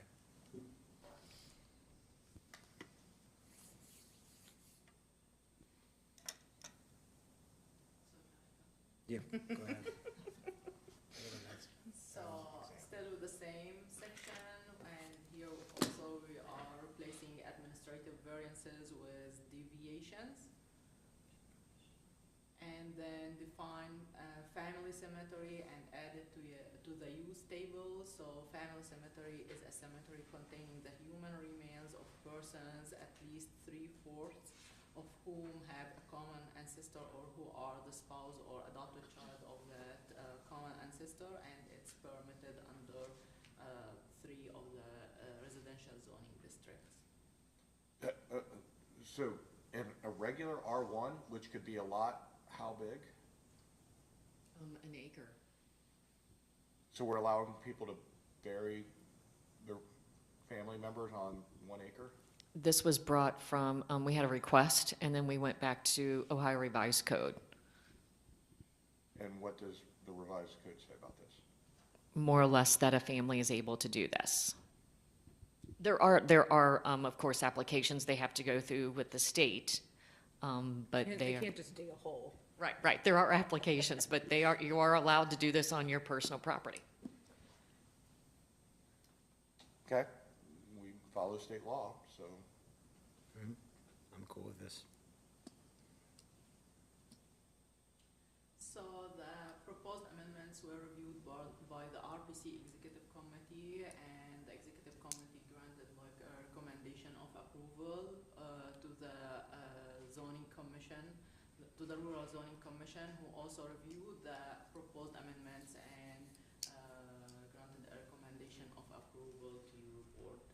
So with this, I conclude my presentation, and we have other slides with all details if you want to go through anything else. I've read it. You don't have to do that for me. So I'm gonna make a motion that we approve all the deletions and all the additions with the exception of the 20% above requirement, that we keep that language the same. I'll second that. Roll call. Mr. Young? Yes. Ms. Jones? Yes. Mr. Grossman? Yes. But I will tell staff again, I don't like this process. I mean, it's not only the staff, you're deciding based on your input, what's a big deal and what's not. You use staff resources to come up with rules or recommendations or what have you. Then you go to RPC and everyone else, have them approve it, and then you kind of just present it to us. And if we say no, then all of that has to start over. And you've got to go and potentially redo the whole thing, and hours and hours and hours of everybody's time, as opposed to coming in for a work session ahead of time. Hey, these are the things that are on our radar. We'd like to maybe look at wedding venues. We're having a problem with those and the noise. Hey, we'd like to, we've got problems with parking lot. We've got a ginormous one coming in. I think there's a lot more common sense in doing that than you taking it on yourselves and doing this and then coming back and saying, you're the final authority to say yes or no to this. Here it is, yes or no. I don't like that. The process in the code is for a zoning amendment, that's what they call this, and the process is to go to RPC, RZC in this, but certainly we could start with a work session before we go through the process that has to be done. Well, yeah, I'm not saying change that process, but that is discretionary on your part, right? Yes, sir. And I think you work for us. Yes, sir. So that's where I'm saying I would like to have that to where we have some input on the front side of these things. Thank you. All right. Very good. Candace?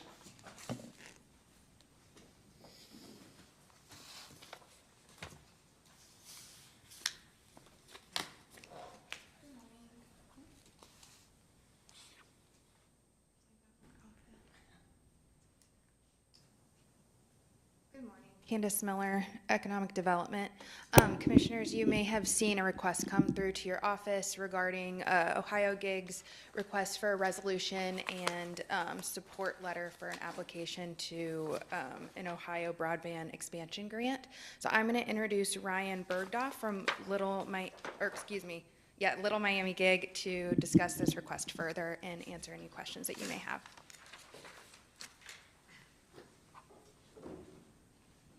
Good morning. My name is Ryan. I'll preface this with the person that was supposed to be here for us ended up in the hospital last night, so I found out this morning that I was going to come here and speak. So I'm going to get through this the best I can, so I apologize if I'm not able to answer all questions. But we are asking for a resolution on our grant for the Ohio Broadband Fund. We're not asking for any additional money, but Little Miami Gig is a kind of a family-owned business that is building out fiber optic infrastructure in eastern Warren County. We've got a little over 1,200 subscribers to our internet service, and we're building to cover rural areas and serve underserved people in those areas. So you're not looking for a resolution, you're looking for a letter of support of your grant application to the state to help build that out? Yes. Okay, Yes. I have no problem with that whatsoever. Me either. Great. You don't have to sell us. Great. They gave me a bunch of notes and The said, only say this. issue is, we did choose a service provider. You were part of a process. We went with an alternative service provider who then wrote us a pretty detailed letter requesting that we don't do this. Yeah. I believe. Yeah, I mean, we selected a provider who's making investments countywide. We certainly you know, from my standpoint and what I understood from Adam's, communication is that there's nothing in the contract that prohibits us from supporting in this way another provider to come in and provide competition. We're not approving the grant, someone else, some other process for the grant. I think the more competition we have, the better, and so as long as there's not a prohibition in the contract, we loved what Little Miami brought forward. It was just really restricted in specific areas, and as I Right. understand your grant application, it's still really restricted in this particular area, which is gonna be the hardest to get competition into those areas, let alone additional service. So I'm for competition, and I hope you get it. Yep, that's why I'm for it too. Great. Well, we have to make a motion. As part of the support letter, they do need a resolution. Right, I'll And make so a we have a resolution in support of Ohio Gigs LLC application to the Ohio Residential Broadband Expansion Grant for funding for extension of broadband to Warren County residents. I make a motion that we pass that. Second. Dan, Jess? See, you can Great. tell them, you just sat and watched the pretty exhaustive debate on zoning, and you got this wrapped up in 2 minutes. Great. Well, thank you very much. Thank you. You're welcome. Very good. We have no other agenda items. Martin, anything? I do not. Well, welcome aboard. This is your first meeting as the county administrator. Yeah, it was a interesting one, but duly noted on the, we, gotta remember to turn that on now. Duly noted relative to the zoning, and Michelle, we do sit in on a lot of the prep meetings relative to the RPC, but those are more of the specific cases versus the amendments piece. But Susan and I will make sure that when they have those items in the future, that we'll do exactly what Now you're we're talking gonna about. have a work session meeting. It would be a great time for them to come and talk about these Sure. sorts of things.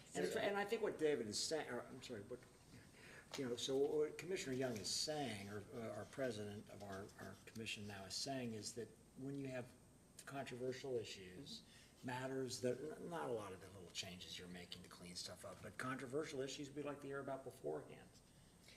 Yeah, and I don't disagree. I think historically, Tiff and I would be in meetings relative to specific cases on a particular zoning matter, some that would or would not come in front of you. Obviously, those that would come in front of you, we would abstain.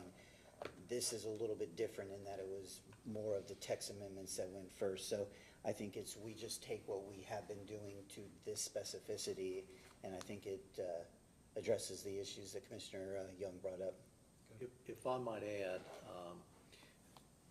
this is the way it has been occurring, but I want to bring your attention that there's 2 ways to initiate a zone text amendment.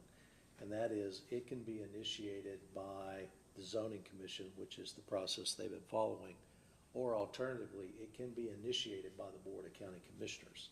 So if you wanted to make it your preference for them to do that, it's kind of the same thing as this work session concept, that all zoning text amendments be initiated by the board. You don't make the decision, you just decide, is this something we really want to do? And if so, we'll initiate the process. And it would be vested with you instead of the staff taking it to the Rural Zoning Commission and having them do what the staff wants them to do. 100% agree with that, because again, I'm very sensitive to this issue. Prior to your times, I was part of this rewrite, and I don't like a lot of the outcomes, because I didn't understand it, staff did it, that with the BZA or whatever initiated these changes, and they just did it, and then all of a sudden, here it is, and it was like, oh, well, if staff all approves it, it's kind of, what do you recommend? Yeah, sure. And now all of a sudden, a decade later, I'm like, I voted for what? And again, shame on me for doing that. I didn't understand it the way I should have. And so I'm very sensitive to these things, and I'm very sensitive to RPC and staff going down a rabbit hole, and they decide this is a big deal, and they have their other process, and they just go and then lay it in our laps, and if we say no, I'm thinking about how many people were involved, how many hours did each one of them work on that, and now all of a sudden, you gotta go start it again. And Bruce, is there anything in what you're suggesting that prevents so they would be making a presentation to the board to determine whether or not we would like to, go down this path that I imagine looks differently than the process that they have been doing. But is there anything to keep us from saying, yeah, we think you should do that and follow that other process? No. Because I think in some things, that may be appropriate. Yeah, I just want you to appreciate, and we got some good questions this morning about how does this process work? We have a rule zoning commission made up of citizen volunteers, and they don't always have a lot of background, experience, skill, training, and they basically are in a position where they do whatever staff recommends for them to do, is how that works. And so it's certainly different with this board, because often the staff does things this board doesn't want them to do or doesn't like them to do. So if you went the initiate of all text amendments by the Board of County Commissioners, it would alleviate that happening. Yeah. Okay, well, I'll make a motion to adjourn if anyone's. I have nothing else. The most surprising thing in 24, how little Martin talked today. And yes, adjournment.